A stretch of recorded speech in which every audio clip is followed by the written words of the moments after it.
Welcome to the MMHP in the 989, channeling all styles and eras of Michigan music history.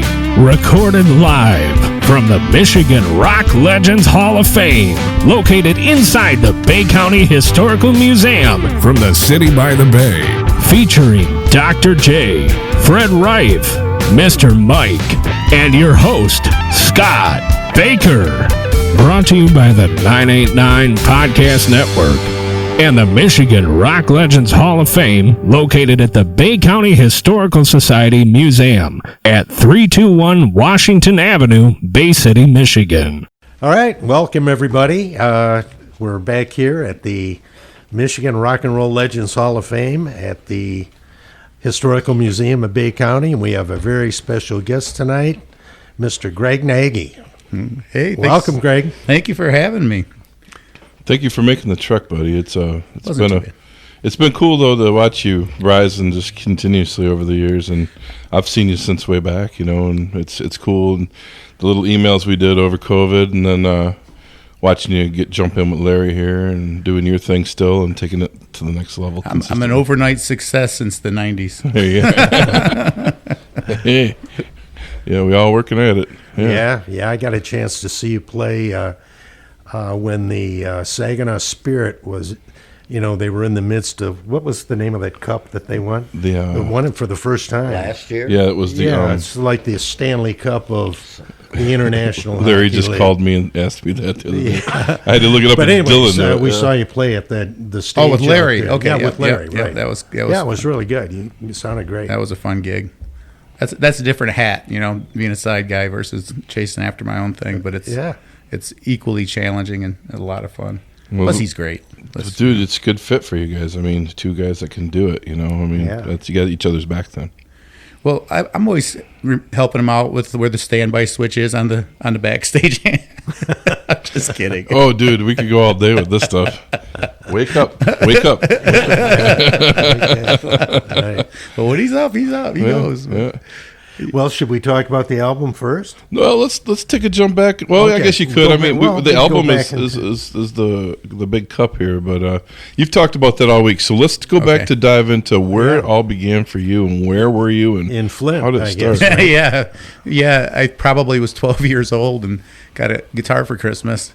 And I have to taste my words when I tell this story because it's been misquoted before. And back when they had newspapers more often. I was in a newspaper in Fort Wayne. They interviewed me before a concert, and they asked me who my earliest influences were. Well, I didn't really think of them as influences. I just, like most 12-year-olds in Michigan, my first concert was a Ted Nugent concert. Yep. And Bay City Ingalls Stadium. Wow. Actually, now that I think about it. Central here. Yep. Oh, wow. Okay. And so then not too long after that, I saw Cheap Trick. So they wrote about it. They said, Greg's playing at the Midway Tavern in Mishawaka, Indiana. I know that place. You know that place? And he sounds like Ted Nugent and Cheap Trick. No, there you go. Isn't it? I said, there could be some bad people when they get here. I want you to Cat Scratch Fever, play the two songs, So there was no Wango Tango to be had that night. No surrender. No surrender, except for me. Right. Did you know Dave Boyd in Flint? He had the blues radio show. Yes, I did. I was a guest on it once. Yes, it was in the basement of Flint Central, I think. The station was across the street from the Flint Public Library. That building's no longer open, by the way. And I think David is. Yeah, he passed away a couple years ago. But no, he was a great supporter of. But he always wanted me to come and see this band from Flint. I can't remember the name of the band. It was the Greg Nagy Band. No, I'm kidding. No, it wasn't your band. I just messed with you. I don't know. And I got their CD, but I never did go. I don't know who he was. Now, he's the guy that made me hip to Dr. Ross, the harmonica boss. Wow, there David we go. was. Yeah. And then somehow, somewhere, man, I regret not having this. I had a VHS tape of of Dr. Ross performing at the Flint Public Library, Right. which, by the way, you can see on YouTube now. That's if cool. you guys haven't seen Right. it. Really? Oh, I'll have to check that Yeah, I out. didn't know that. Yeah, Dave put that out. Oh, he did? Okay. Well, Yeah. that's why he was. I have 2 or 3 copies of it. And I don't know if it's I don't know how much truth there is. I believe there's a lot of truth to it. But I think the story I was told was that Clapton. We were just talking Covered- about this. Oh, is it a true Cat story? Squirrel. Well, He covered one. I'll tell you Cream. what the Okay. story is. All right. Because I was Dr. Ross's manager Oh, for many years. Okay, I stepped And back. but now I don't know if I believe The story? him or his story. Okay. Because I just read a story yesterday about this, Mm-hmm. and Eric Clapton drove to Flint, or the chauffeur drove Right. to Flint in a limousine to pick up Dr. Ross and to give him back royalties. And supposedly that story, they gave him a couple $100. Okay. That doesn't sound like a In, much. in quarters. Yeah. And took him to Cobo Hall where they were playing. Well, Dr. Ross told me the opposite. They never picked him up. He never talked to him. Never got any royalties. So I'm not sure what the story It makes it is even more anymore. fascinating to me because Yeah. the one I heard was close to that they sent a limo for him, but Clapton wasn't in the limo. They sent a Oh. limo to bring him to the concert, and he used some explicative telling where they could place Clapton's limo. Let's just say Eric wouldn't have been able to play that night. Yeah, I wonder, if they would have known where Dr. Ross was. It's probably a cool, Yeah, that would- cool little urban legend thing. Yeah, that of was. course, he did play at the Ann Arbor Blues Festival. That's where I saw him. Was he living at that time in Flint? Oh, yeah. Okay. Yeah, he moved to Flint like in 1954. All right, so he Something like was that. living in Flint when he recorded for Fortune then. Oh, yeah. That's, when Cat And Squirrel his was own the hit. label. Let's see. DIA, I think it was called, label. I used to have the 78, but of course I always needed money, so I sold it. What do you mean, the DIA label? Dr. Isaiah Ross. DIA. He had his own record label. Oh, Yeah. okay. He put out a 78 and a 45, so it was during that period. But I've got an album that has Cat Squirrel on it. Well, that no, was he issued didn't on- record on Cat Fortune. Squirrel. Oh, okay. But he recorded Cat Squirrel for Sun. Oh, yeah. Originally. Right. See, I'm way more interested in this. Well, he was a Flint I really guy. am. and, I know, he's my- I I'm a haven't Flint guy. really heard anybody from Flint Yeah. even mention him. 'cause Yeah, they no, never heard of I have him. a lot of fondness for. I never met him, never had the chance to meet him, and it wasn't till I don't know. I want to say probably late '90s that David turned me on to him. Yeah. David might have given me the VHS. Now that I think about Probably. it, yeah. Now that I think He was about putting it out for a benefit for something, it. Okay. but I think he ended up giving them away. Well, I think the title of his album was I'd rather be a Yeah. old woman's baby than a young Yeah. woman's slave. I have that. So words to live by right there. That's funny. So you grew up in Flint then, I agree? Oh, yep, on the east side, and Got your guitar at 12. yeah, I was born in '63, so like I was explaining to Mr. Johnson over here. I said we're coming through the museum, and I said these are all my upperclassmen. Like when, when I was a little kid. These are the cool kids down the street who might have been having a garage band that eventually played Sherwood Forest That's or right. Goose Lake on the other side of the state.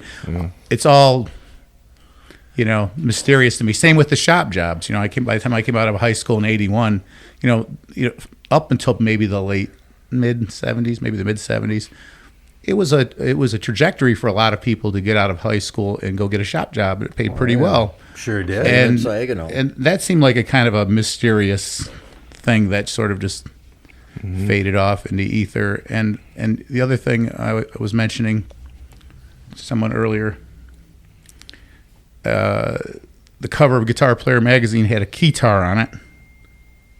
And it said, "Is this the future of guitar?" Oh. So you could tell music was shifting right around 80, 81. Yeah. So I have, and then plus going to Flint Kersley High School, Grand Funk.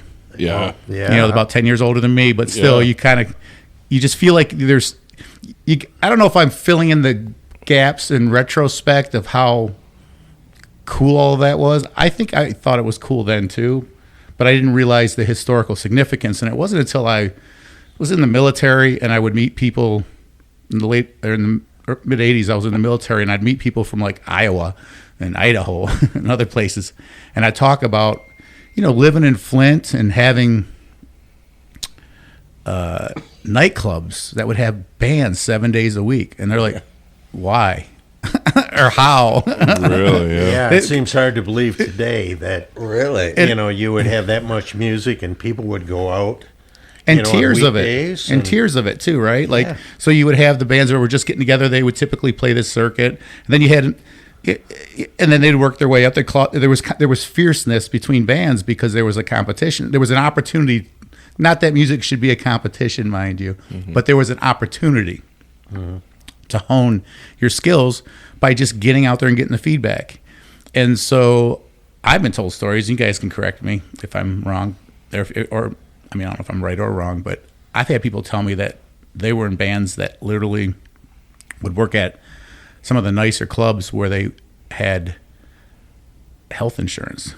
Have you ever heard this one? Wow. Yeah, it was out of Lansing, I think. Some guys were talking about something like in the late 70s, and I'm like, really? And they also had to buy band uniforms, but they could write them off and all that kind of stuff, yeah. Such a job that Their that they even jumpsuits. include- Their 70s jumpsuits. Yeah, Or really. Wow. their hair product. Yeah. Oh man. I saw a picture not too long ago of one of Swivel's bands, and they were wearing tuxedos. Matching. Here's another Matching. They look. Yeah. Yeah, I love those. Is that it? one. That's Amphigas. That's not tuxedos, but yeah. Yeah. No, so Greg, you went into after graduation. Were you in a bands in high school? I played. I was going in between being a quasi athlete, quasi competitive young weightlifter, guitar player, guy with no girlfriends. That's why I could do both. But I always vacillated. Mike's still trained. Mike says I should be jacked. Right. He's lifting beers. So both for escapism mostly. Going through a broken home. When I was young, I used to just fall asleep with my guitar on my chest. And I remember in particular one song was Queen, "Tie Your Mother Down." Remember that song? Oh yeah. And that little riff. It's very blues type, could be almost hookerish type of blues riff. It's the closest thing they got to a blues tune. And I would fall asleep while having the guitar on my chest. But no bands in high school, just one high school play. It's called Big Rock on Candy Mountain, and it was supposed to be a knockoff of Woodstock. Okay, so this is like the late 70s, and I'm in high school. And I step up to the microphone, and you've heard these stories too about ungrounded amps. I stepped up to the microphone, and it has a straight stand, no boom, and my guitar strings touched, the metal, and then my lips touched the mic, and I felt like somebody punched me in the face. And if you were in the audience, you would have swore the MC5 was on stage because I let out an utterance. I won't say it now, but Yeah. Whoa. and they're like, "That was so cool when you yelled into the mic." I'm like, "Yeah, I couldn't see anybody, but thank you." You became a star right there. So that was my brief moment of fame. Seeing stars. I wasn't a star, but I saw them. As your hair was smoking. My hair, that's what happened to it now. That's why it stands up now. So then it was, a couple years of trying to do college, and then off to the military for 3 years, and just noodling around with guitar, and then going to school, Mount Pleasant, Central Michigan. And I was in a band in Central Michigan in the early 80s called Smokehouse. And they rope-a-doped me, or they fooled me into being the singer because they want. I was the guitar player, and we were doing all these cool blues tunes, that everybody was doing in the '80s. We were all into the Showdown album that was out then with Robert Cray and Albert Collins and Johnny Clyde Copeland, and so we were trying to run most of that down. And I listened to it so much that I kind of knew how the melodies went and how the words went. And so they're like, "Hey, why don't you just sing at rehearsal? So until we find the singer." I'm like, "Okay." And then they'd be whispering off to the side, and like, "Hey, we got a gig next Friday." I'm like, "That's cool. Yeah, we're opening up. We're playing at the Foolery in Mount Pleasant. We're opening up for some A&M Records group that's coming through." "Oh, cool. Well, who's our singer?" "You are." Smokehouse. This is great because we just released our Mount Pleasant episodes, and the history of Mount Pleasant music. Okay, that was that era. Was the 80s was talked about, and back when they used to have the end of the world parties, and that was talked about on that show. Just our episode. Oh, that's crazy. Steve Swart. Right. Oh yeah. He's doing like this archival of Mount Pleasant music. Well, there you go. We just had it come out a lot. He was here a year ago or whatever, but we just put it out. There was a guy named Harvey, I think, that used to run that place, and I was just starting to try to figure out how to sing. Well, I'm still trying to figure it out, but then I was kind of maybe too much of a fake affect, trying to sound cool. Harvey thought I was the greatest thing in the world, and then he told me about his personal experiences with Iggy Pop, and I won't go into that right now, but it was like a really weird conversation across the board. But I'm like, Harvey likes my voice. Now I'm really not so sure. After he talks about Iggy Pop. Yeah. Nothing against Iggy Pop. But. Well, who was the A&M band you opened for? Crosswire. Crosswire. They were called Crosswire, yeah. Crosswire, okay. Yeah, but it was... Gatemouth Brown came through around I was then. there. Okay. I was at that show. I saw Larry McCray. He was there too. As the McCray brothers there. Okay. And I remember when you're young and foolish and maybe competitive, I remember I went out to see him, and I always say competitive, but you know how when you're young you compare yourself to other people and then you get depressed if it doesn't work out for you. Comparison is the thief of joy and all that jazz.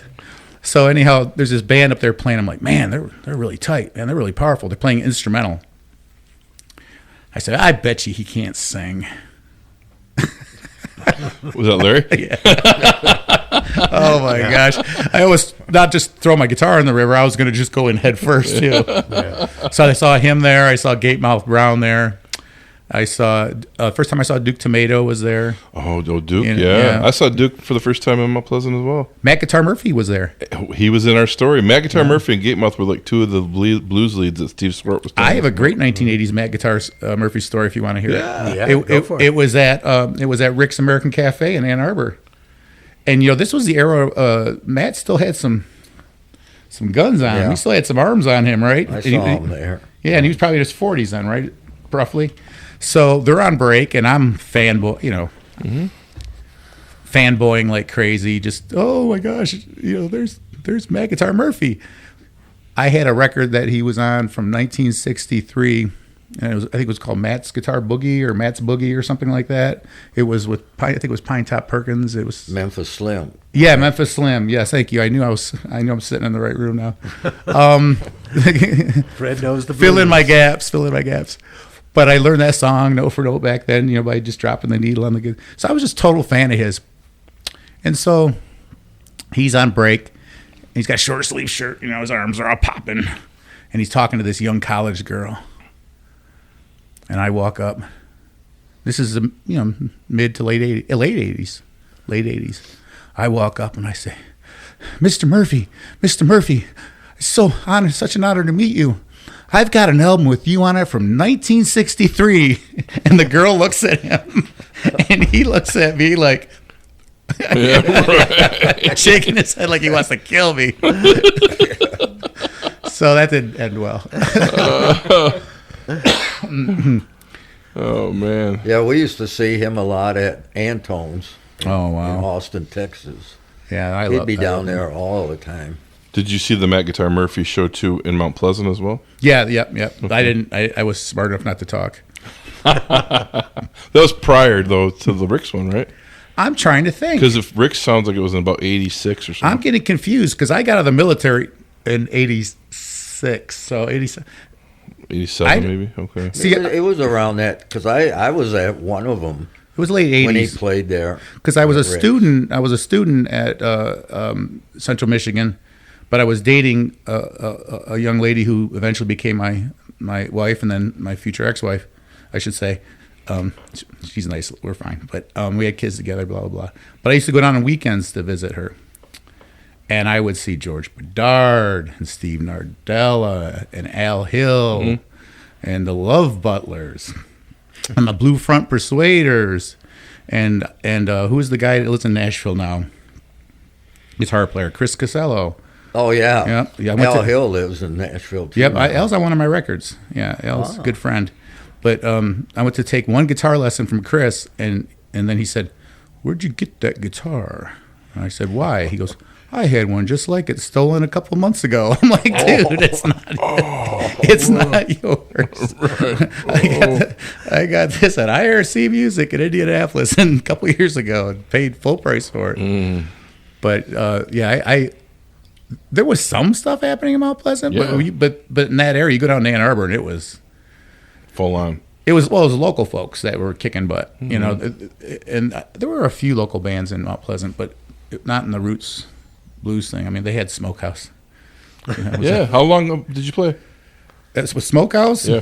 That was probably half a school year. Can I be serious for a minute? I was studying race relations and stuff as an undergrad. And in fact, that's what I went to Wayne State for in PhD program, which I'll get to later. I dropped out of, but we'll get to that later. And I started becoming more sensitive and aware of, racial history and stuff. And I started becoming self-aware and questioning whether I should be, playing blues music at all.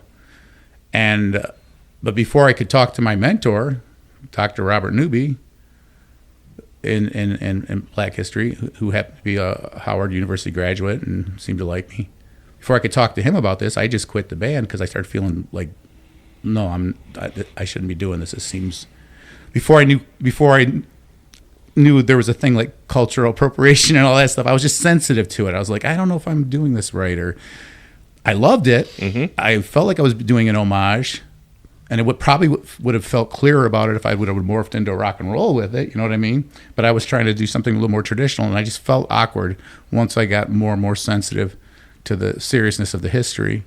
And so after I quit the band, Dr. Newby says, I heard you quit Smokehouse, because he came out to see us. He said, why? And I said, because, I told him, and he started laughing at me. He said, you're great. He goes, I believe you. You have soul, and I believe you. I don't feel like you're, he used the expression corking up. I don't feel you're being Al Jolson or being disrespectful at all. Mm-hmm. And I'm like, well, they already got another guy, so I'm on a band. So it's too late.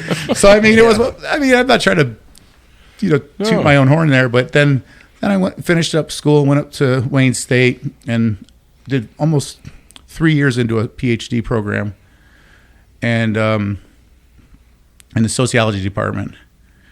And it was like 2:00 in the morning. This has been around 93. It was like 2:00 in the morning, and I was watching PBS Fundraiser, and they had a guy,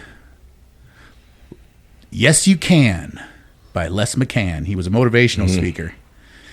And he said, it's like 2 in the morning, right? What's the first thing you think about when you get up in the morning? And what's the last thing you think about before you go to bed at night? And I'm thinking, okay, I got an idea. And he goes, now that's what you should go out and do for a living. I said, okay, well, what's the second thing? So the second thing was music. We won't say what the first thing is, in case there's kids listening. Just the gigolo. Right. I knew. Gotta be. So it was 93, and we were living in the Lansing area at the time, and I told my then wife, and she was totally supportive of it. But I was rusty. I was pretty green. And I ended up playing with what could have arguably been one of the tightest, most amazing bands in the state of Michigan. They were called Acme Jam. Steve Ferrari was the guitar player in that band. He passed away a few months ago. And I'd only been woodshedding for 6 months, but I was young enough where I could woodshed 15, 16 hours a day. I can't do that now. Mm-hmm. But within 6 months, I was I was the weakest link in the band, but it was a killer band, amazing band. So what were you playing, Greg? Were you playing rhythm or? I was playing leads and rhythm. Okay. And then he'd have me sing a few songs, but it was still kind of like I was trying to hide from that extra responsibility. And these guys were just so incredible that they played at a place called the Green Door. I was in the house band for 2 years in '93 at a place called the Green Door in Lansing. Still open. They don't do the music like they used to, but yeah, they still are. Yep. But we would go 3 nights a week, Tuesday through Thursday. We were the house band, 5 sets a night. Holy crow! And these guys played everything from Tyrone Davis to some George Benson to some funk. It was all over. The band never rehearsed because they've been playing together for a while. They're all older than me. The rhythm section, Jerome and Sweetie Edmondson were brothers who grew up together, listening to all that Malaco stuff and then Rick James and all this. So they were like telepathic as a rhythm section. So you'd almost have to try not to sound good with these two going behind you. And then Steve was just this kind of like, I don't know how to describe him. He had this fusion-y thing where I want to say the expression is a street player, so he's not schooled, but he had this kind of Jimi Hendrix meets some jazz guy. In fact, Steve actually lived with Jaco, the story is. Really? For a second in Miami, but it was not the golden era for Jaco. But he was running around with folks like this. So I was with that band for 2 years, and my growth just went because it was a challenge. I was outside my comfort zone. My comfort zone was Smokehouse. I could play that stuff with my eyes closed. I could lay on my back like James Jamerson and play my part and not think twice about it. But with those guys, it was like, so I would take in a little micro cassette recorder, and I'd record all the sets, and I'd go home and listen to all my mistakes, and then I'd try to fix them. And then they wouldn't play those songs again for another 3 months. Oh, jeez. Because they had such a catalog. Yeah. But eventually my brain started saying, I'm starting to notice how the rhythm section cues changes in their own way. It wasn't always super obvious, especially with the funk stuff. It wasn't always obvious where beat 1 was, for example. Mm-hmm. But it would eventually get there. It was amazing. So I went through all of that, and then I decided to jump off and do the Greg Nagy trio. What year? That would have been 90. They kind of overlapped, so probably mid-90s. Okay. And then did that up through 99, I think. I'm trying to think when we moved to Virginia. We moved to Virginia somewhere just before 9/11. And so I had about a dry spell of about 4 years. I had young kids and stuff, and there was no place to play. Now, I was meeting really creative people, which was fun. I mean, I met people who were part of that Dave Matthews cohort. It was a different scene. They didn't really have, in Charlottesville, Virginia, they didn't really have a tangible history like we have here of like, here's the connection to blues, here's the connection to country, where it kind of, theirs is more like somebody passing through with an accordion and somebody passing through with the electric bass and a banjo, or like all this East Coast culture a little bit meets Southern culture. That's what Charlottesville is kind of like. It's an hour half from D.C. Yeah. But what was really wild, and it kind of reminded me of what I was saying earlier, where some cultures don't have, music like we had it. They had a deal where they had laws where they couldn't have bars, so to speak. They couldn't have places that just served alcohol. They could serve alcohol, but they had to have a dinner menu.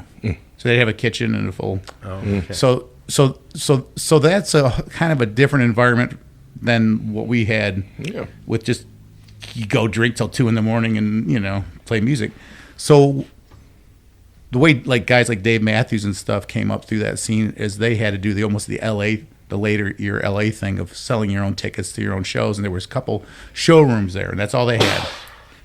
But they had no shortage of created different, bluegrass. And I heard people around the corner from me in Crozet, Virginia playing banjo on their front porch, and it was amazing. I get this, it's so good. You got to say that era coming out of the 90s, though, they're so close to D.C. Yeah. That was like Fugazi, the punk era. Yeah. That whole Dave Matthews, Driving and Crying, there was a Ritz thing, a rock, meeting the punk thing, and they melded. So there's creativity, and there was studios in Virginia that DC people go to, and the DC musicians would head up to, or the Virginia musicians head up to DC. I always read about those things. Well, Cake wasn't Cake the group Cake? Weren't they somewhere like Richmond or something? I believe so. Yeah. I actually saw a band in Charlottesville playing outside in the mall. That was a polka funk band. I know. I'm still trying to figure it out. Right on. I mean, I liked it. Did you mini disc that one too? That'd be cool to hear. It's part of my repertoire now. All right. No, I kind of sort of got it. It was cool. And so those experiences just make you more open. So when it's time to create, even if you're creating on a base of tradition, it allows you to take subtle left turns just to make your stuff just sound a little bit more unique than maybe just repeating, tradition. And because I struggle with, I mean, how do I say this? I was pretty good at learning the traditional stuff early on, but then I would go back and listen to the traditional stuff and still feel like, oh, I'm falling short, And part of it is the immersion, whether or not you have the immersion in the culture, and that's, either what you grew up listening to, or you spent, when you went out on Saturday nights, you were surrounded by that sound, that feel, be it groove, be it whatever, of anything, country music. You so immerse yourself. So whenever you have, I believe, and I almost feel uncomfortable talking in front of you guys because I know you guys know all this stuff already. But what I believe is when you have any type of either, like we had with the shop jobs, people come up from the South and all over the place with their own cultures, and then they're all kind of meeting in the middle at some point with their creativity. You're going to have some pretty eclectic approaches. It's just bound to happen. Mm-hmm. And you're also going to have a strong drive, I believe. Because I thought about this when I was back when I was in college. I was thinking about that need for creative leisure if you work at a factory job all week. And what I noticed about Flint is people, was it Styx had a song, everybody's working for the weekend or whatever. I knew exactly what that meant because everybody around me living for the weekend or whatever it is. You would go over by or when Michael Moore would talk about, or who's the guy who wrote Rivethead? You know what I'm talking about? Yeah, Ben somebody. Yeah. Right. Yeah, so all those guys would talk about how you would have just rows of bars across the street from the factories, many of them having bands 7 nights a week. Yeah. That's a lot of opportunity for people who sing and play an instrument and maybe even come up with, to create if they want to. Yeah. Now, a lot of guys didn't. They were almost like on assembly lines themselves. They were hustling to learn the latest style.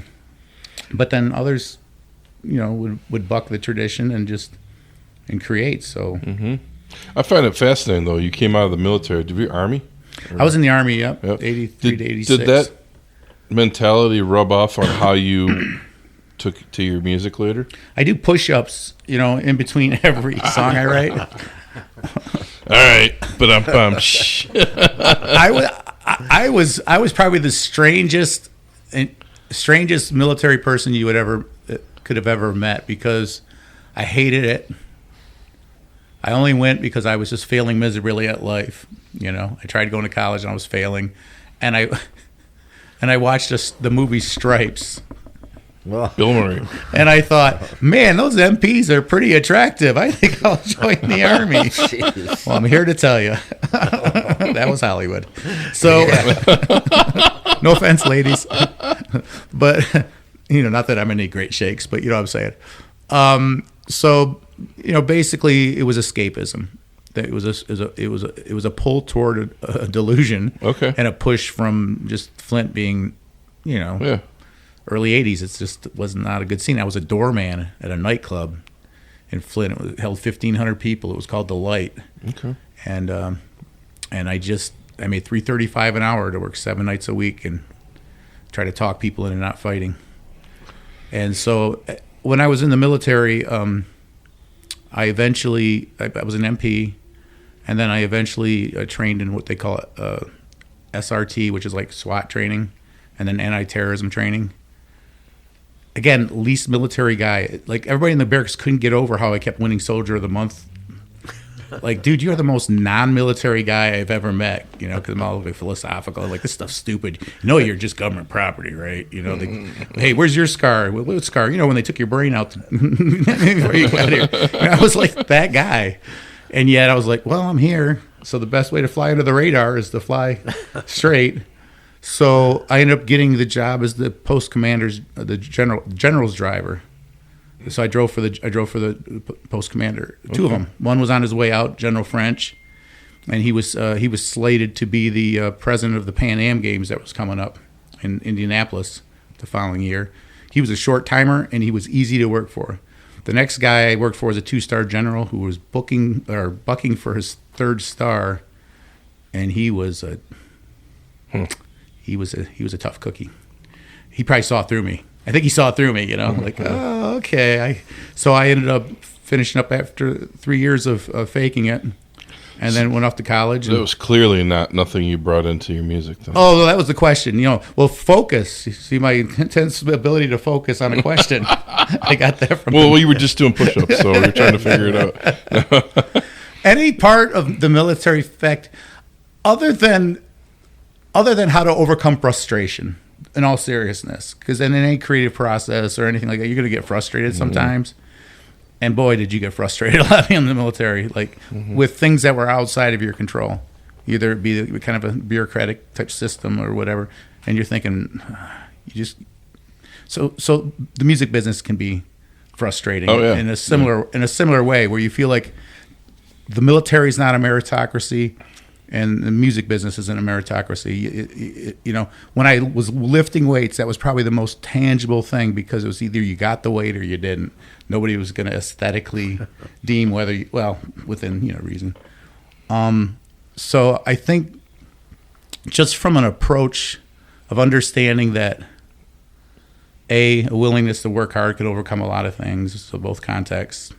B, being passionate about it makes it all a lot easier. I was not passionate about the military, so that was 100% just willpower to not get in trouble, and then overcompensating, and then ironically not only avoiding trouble but getting more work than I bargained for.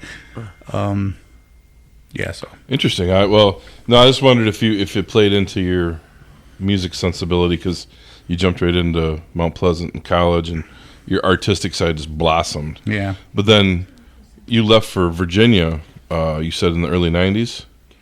When did you return to Michigan? I came back to Michigan in 87. 87? Yes.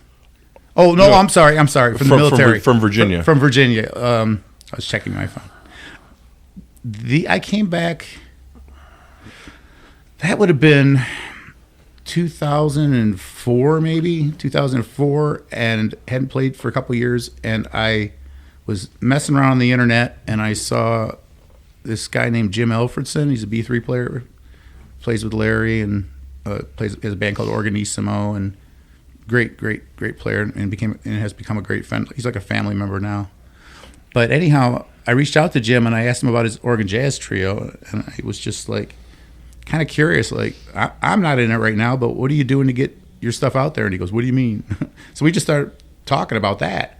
And so he said, well, I'm going to drive over from Lansing to your place. I lived in Grand Blanc at the time, and maybe we can just meet. And I thought, okay, cool. Well, I didn't know that they had just let the guitar player go for a band called Root Doctor.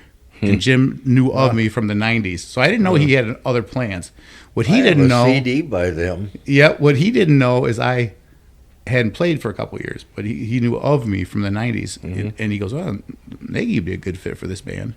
So he comes over to the house with that in his mind. I'm thinking we're going to talk about his organ jazz trio, just how to get him out there. And we wrote a song together that ended up on my first record within 30 minutes. 30 seconds, that'd be awesome. 30 minutes, called Won't Cry. And you'll appreciate this, because it's supposed to be coming out. James Cloyd covered it, and it's Tino's supposed to be releasing it coming up, that song. But anyhow, we did that, and then he doesn't really show his hand. He goes back and calls me a few days later and just says, hey, how do you feel about being in Root Doctor? And I said, deer in the headlights. When's the first gig? Because, I mean, my guitar had rust on it, literally. So I ended up joining Root Doctor. I said, I'll join Root Doctor, but if I'm going to come back at this, I want to engage in the process of recording. I've always wanted to record, and I've always played with really good bands, but nobody's ever wanted to do anything.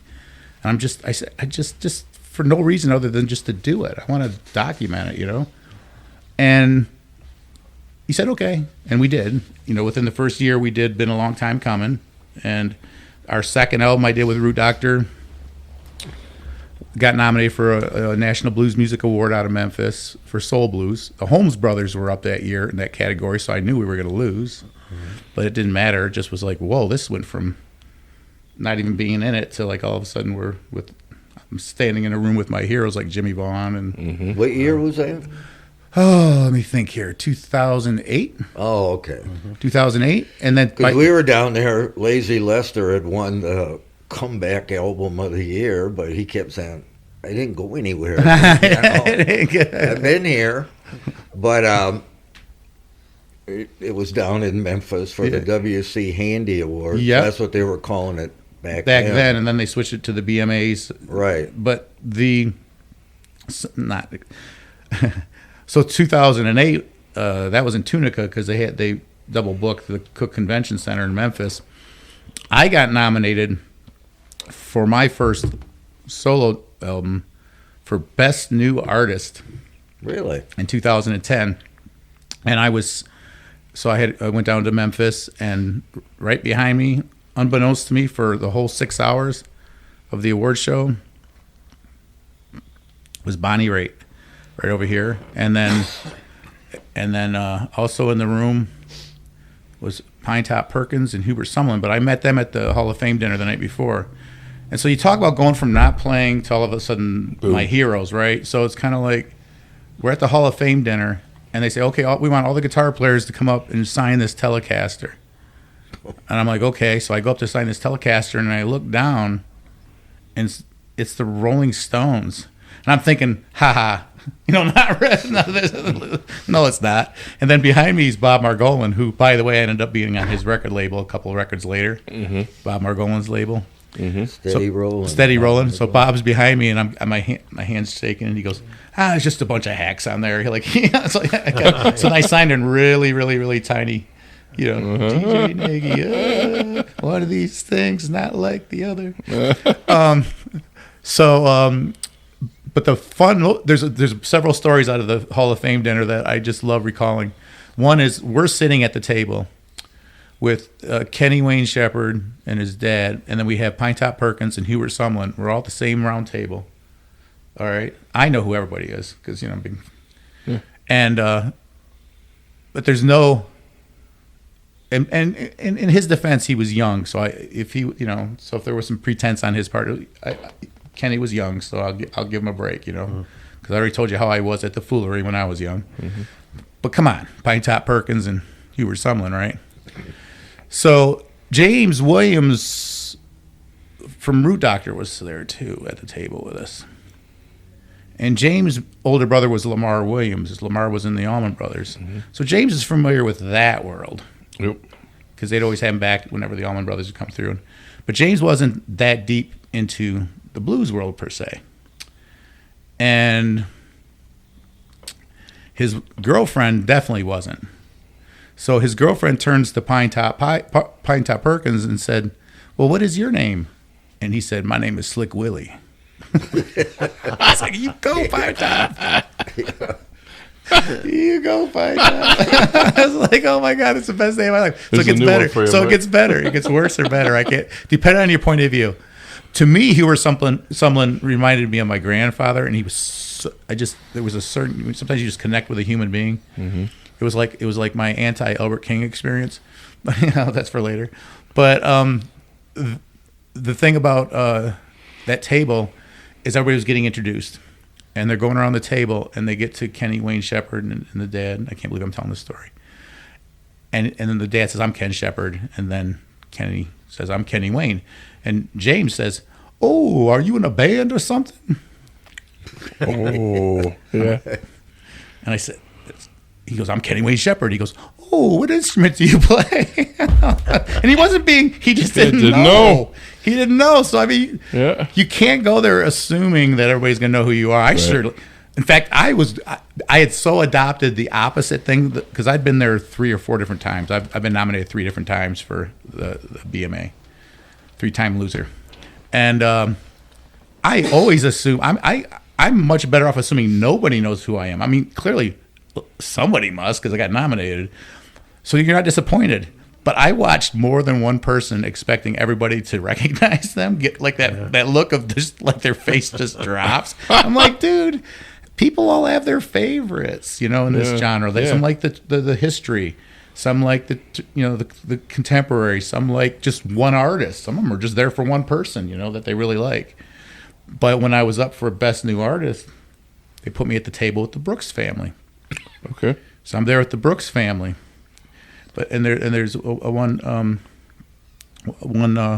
woman from Grand Rapids, and I didn't know her from Adam, but for some reason she was a fan of me, and they somehow they placed her at the table because they asked people, and a fan of mine. So they announced the category, and the winner is Monkey Junk from Canada.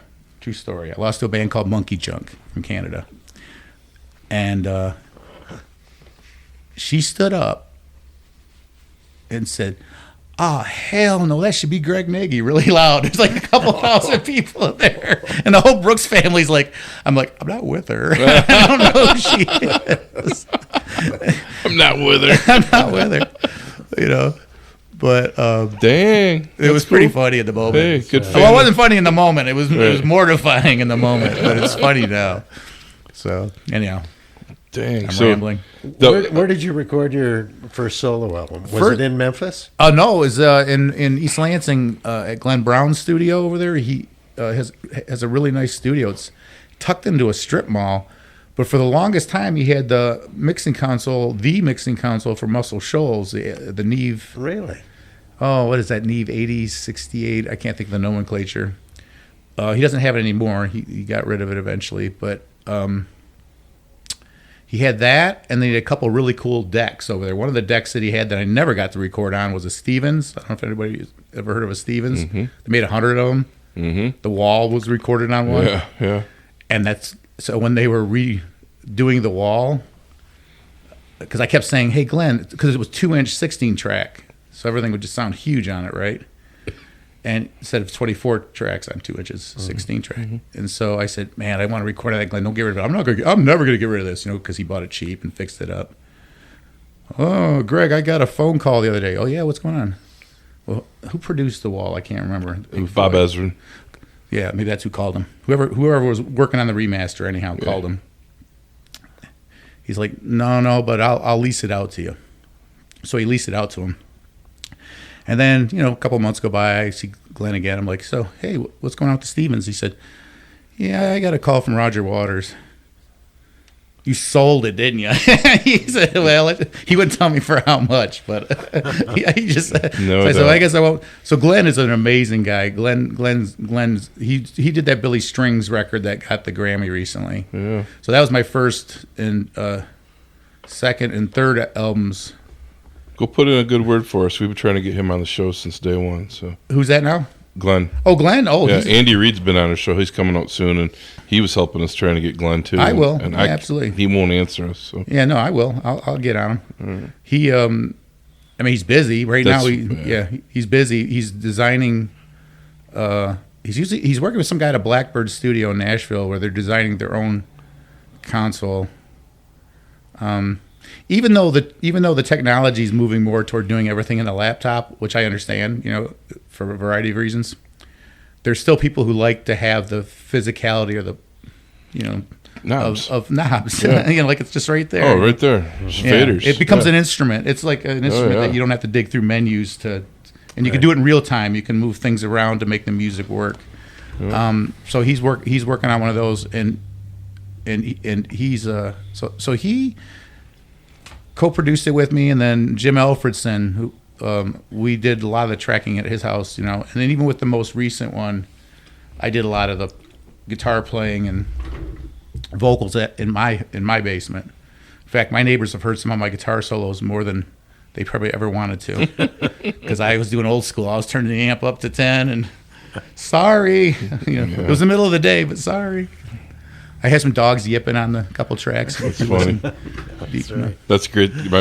Larry just wrapped up his record, and yeah. He called me from LA, and the kids were just saying to me, because I said it was all over the net that they were posting, this album's done. And Dylan and Eddie looked at me and they go, how could Larry cut it in 6 days? Dad, it takes you 2.5 years to do a record. And Eddie goes, we have to hear it over and over. And Larry calls right then. I go, you can ask him yourself. It was funny. Well, they have that's their thing. It's like we're gonna kind of get straight through it. Yeah. And Larry and I have talked about this a lot. That's not Larry's preference. He would like to be able to revisit a vocal or revisit a solo and make sure it's what he intended. So he did play a lead on one of my tracks, Nevermind. Yeah. And then at the end we trade back and forth a little bit. Telly. Good stuff. Yeah, it's fun. It was fun. But I let him, just like I did with Bobby Murray. Bobby Murray played on one track too. I just said, there's no clock ticking. Now, if that makes you play better for me to lie to you and tell you there's a clock ticking, I will. But I said, there's no clock ticking.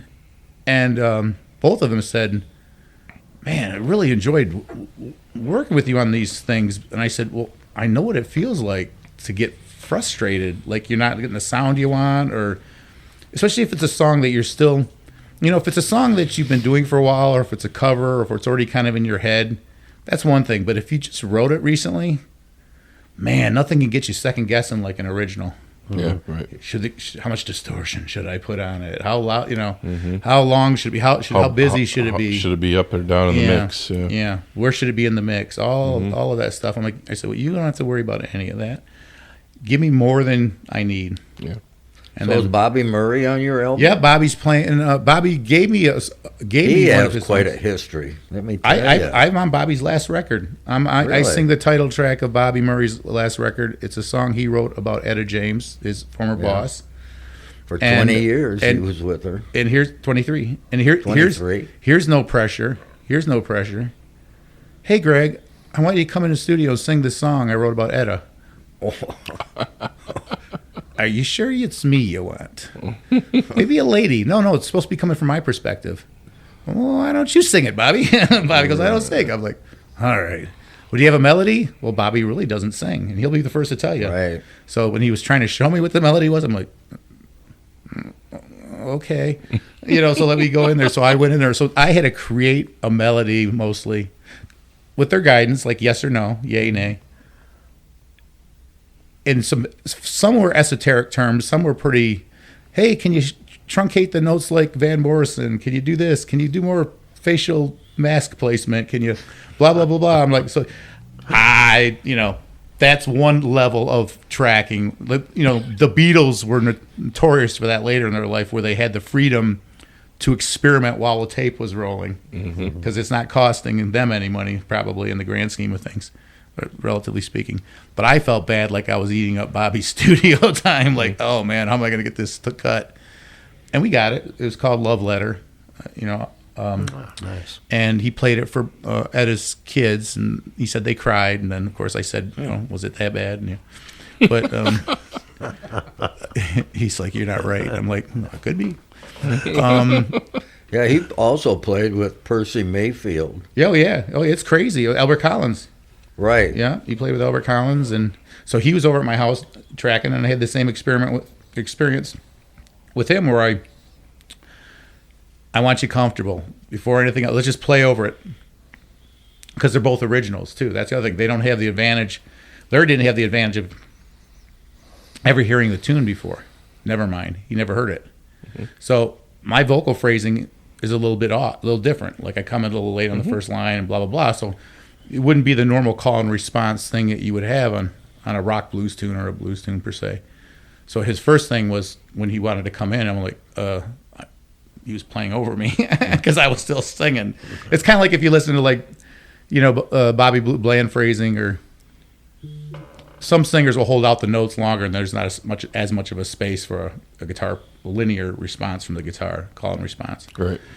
So eventually we started figuring all that out, but what I did is I just said, just go wherever you feel you want to say something.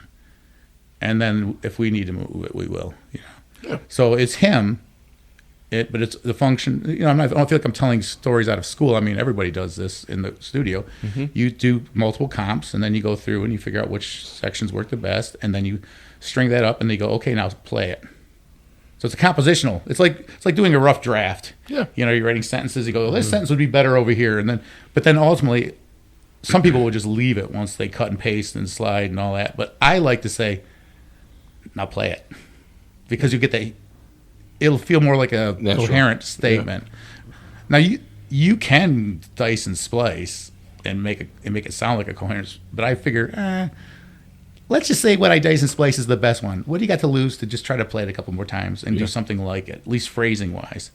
And that's what we did. And then we had some happy accidents where he was just like, oh, I'm like, that was actually kind of cool. Your little O there, when you shrugged your shoulders, I'm like, that was a pretty cool, those Larry bends that he does. Like he jumped in a little bit early on a part and he's like, ew. He cut himself off and I'm like, that was cool, man. Everybody duck. It's incoming. Yeah. Those dive bombs that he does. All right. And then Bobby's thing was trippy because when I first did that song, Where Do We, it was supposed to be an acoustic number. And the drums were softer, the bass was softer. I'm playing an acoustic part. I recorded the first part of it in my garage. Just me and the guitar. Yeah. It's meant to sound lo-fi and not so good. And then Bobby came in and Bobby says, well, I'm not really that comfortable with acoustic. I'm like, okay, play your electric, whatever. Like, I'm not really thinking it through. And then I sent it off to Josh Ford, and Josh says, man, it just doesn't, the juxtaposition's too great. Sometimes that works, that yin and yang of electric and acoustic, but the rhythm section just needed to be bigger to pull off those cool Bobby licks. So I said, I've never done this. I said, how do you feel about asking the bass player and drummer just to come back in and playing with what we just did? Because I've never done that before. I said, hey, if it doesn't work, it doesn't work. But just tell them, pretend we're in the other room. They're just playing with us. And they came in and hit it a little bit harder. I said, I don't quite want the John Bonham, but I want it somewhere closer, a little bit bigger. Yeah. Real late on the 2 and 4, just and kind of swampy, so that song got kind of saved that way.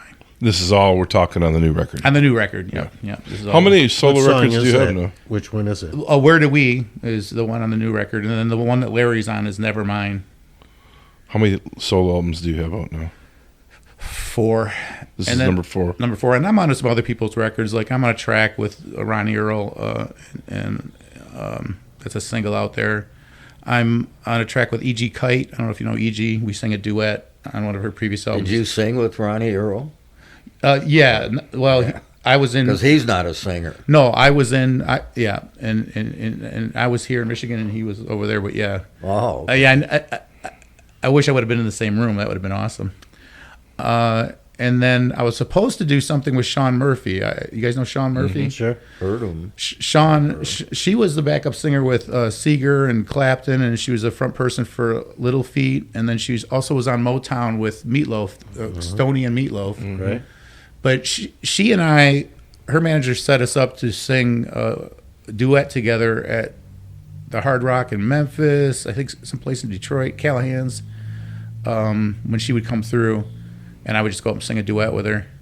And we were talking about putting it on this record, and it just didn't happen. But I don't know if you guys know Sean at all. She's great. And what else? What do I have pending? Oh, and then the thing in the can with James Cloyd. So not only did he cover one of my songs from an earlier record, they were like, "Can you sing backup?" And I don't know. Do you guys know James at all? Did you guys know James?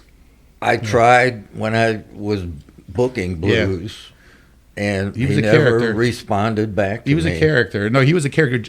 James Cloyd was a bass player for Albert King, Otis Rush, among other people. And he was a 1 in a million. He passed a few years ago. He's a 1 in a million character. But he had this kind of perfect, imperfect singer thing. The pitch wasn't always there, but it was just the quality of his voice was just very endearing. Like he could tell the story. And so, and he had a crazy sense of humor because he'd always bust my chops. He'd go, "Hey, man, I'm going to do your song." "Oh, I'm very honored. I'm very honored, James. That's awesome." He goes, "No, you don't understand. I'm going to do it better than you." That's okay, Jace. Well, you do you, baby. Mm-hmm. So they wanted me to sing backup on it. I was like, there's a harmony line to what James was singing in the chorus, but James doesn't sing in pitch. It's just his style. I'm like, I don't know how I'm going to do this. Do you want me to be off pitch too to try to figure this out, or you want? So that we got through it. It was interesting, and then I played a little solo on that one. Played a little guitar solo, and Tino Gross is working on that. He keeps saying he's going to release it. But yeah, part of being a guest on other people's records is it's just so much easier.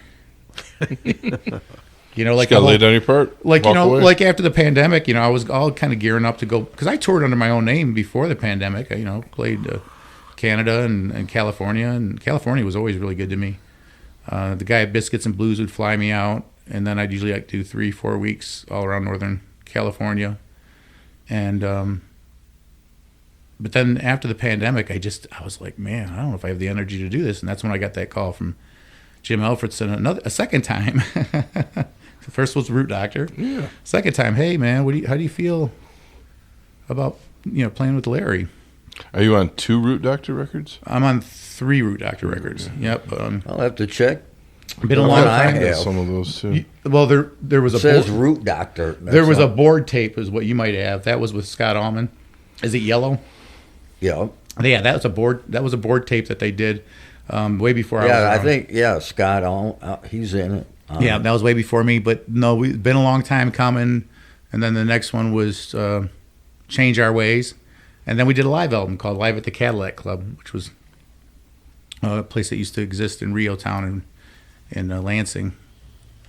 So 3 Root Doctors, and then I'm probably on about 12 different albums. Jim Elfredson did a couple prog rock opus, whatever you call those things, like one song is 20 minutes long type of thing. Mm-hmm.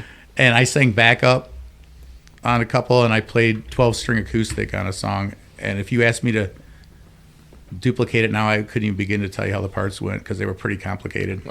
He had to take me line by line. And then the acoustic part was pretty cool, but I can't remember. But it was very, very, very prog rocky. Cool. Very different. That's awesome.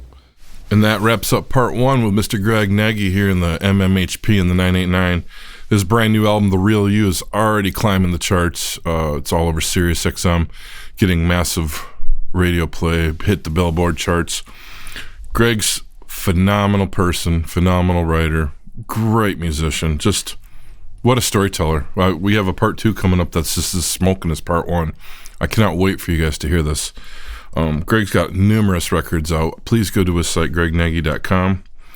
Also, of note, check out the old Root Doctors records. That's when I first came around to hearing Greg, and he's always reached out and been helpful and kind and generous with his time, his playing, and it doesn't get much better than this. And the fact that he's also in Larry McCray's band tells you a whole lot. Greg's a standing pro. So come back for part 2 here in a couple weeks. In the meantime, get that record.